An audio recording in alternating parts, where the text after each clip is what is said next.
বন্ধুরা, শীতকালে মুখরোচক খাবার খেতে কিন্তু খুবই ভাল লাগে। একে তো খুব ঠান্ডা পড়েছে, আর তার মধ্যে আমি আজকে নিয়ে এসেছি খুবই মুখরোচক একটা চিকেনের রেসিপি। তাহলে দেখতে থাকুন আজকের এই রেসিপি। আজকে চিকেন দিয়ে এই ডিনার রেসিপিটি করার জন্য আমি এখানে 500 গ্রাম চিকেন ছোট ছোট করে কেটে নিয়েছি। বোনলেসই নিয়েছি, একটা দুটো হয়তো হাড় আছে, আপনারা বোনলেস দিয়েও করতে পারেন বা বোন সমেতও করতে পারেন। তো এবার চিকেনটা আমি একটু ম্যারিনেট করে নেব। দিয়ে দিচ্ছি হাফ চামচ নুন, 1 চামচ দিয়ে দিচ্ছি আদা বাটা, 1 চামচ দিয়ে দিচ্ছি রসুন বাটা, দিয়ে দিচ্ছি লেবুর রস। এটা কিন্তু গন্ধরাজ লেবু, আপনারা পাতি লেবুও চাইলে দিতে পারেন। এরকম দুটো ফালি আমি চিপে দিলাম, ভালো করে মাখিয়ে নেব। চিকেনটা আমি আধ ঘন্টা এইভাবে ম্যারিনেট করে ঢাকা দিয়ে রেখে দেবো।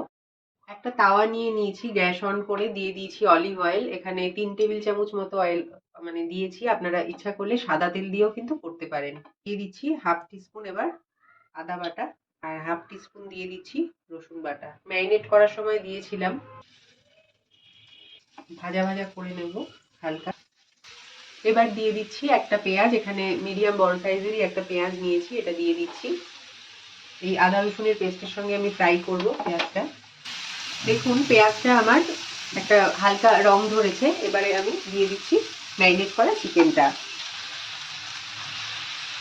এবার চিকেনটা পেঁয়াজ আদা রসুনের সঙ্গে ভালো করে ফ্রাই করে নেব নেড়ে ছেড়ে। এই রান্নায় কিন্তু জল ব্যবহার হবে না।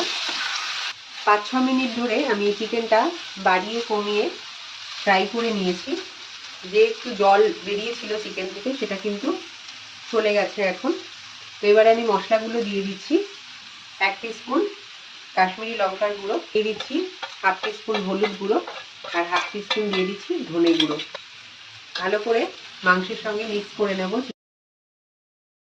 1 চামচ দিয়ে দিচ্ছি আমি ভাজা মশলা, এটার মধ্যে আছে ধনে, জিরে আর মৌরি আর গোটা শুকনো লঙ্কা একটা।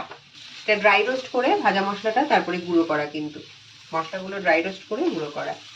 দিয়ে দিচ্ছি হাফ চামচ নুন স্বাদ অনুযায়ী, আগেও নুন দিয়েছিলাম মানে ম্যারিনেট করার সময়। মিক্স করে দিচ্ছি। দিয়ে দিচ্ছি একটা টমেটো মাঝারি সাইজের, দিয়ে দিচ্ছি দুটো কাঁচা লঙ্কা চেরা, ঝালটা আপনারা মানে চেরা না, গোল গোল করে কাটা, ঝালটা আপনারা নিজেদের স্বাদ অনুযায়ী দেবেন। আর দিয়ে দিচ্ছি ধনেপাতা কুচি।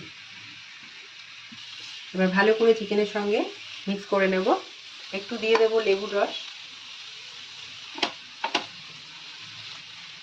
ভালো করে মিক্স করব। এবার একটা ঢাকা দিয়ে দিলাম, আর গ্যাসের ফ্লেমটাকে লো করে দিয়েছি। এবার মিনিট 5 আমি এটাকে কুক করব। ঢাকাটা তুলে নিচ্ছি, দিয়ে দিচ্ছি বাটার। বাটারটা দিলে কি হবে, খুব সুন্দর একটা ঘ্রাণ আসবে। তো একটু মিক্স করে দিচ্ছি। তৈরি হয়ে গেল আমার তাওয়া চিকেন।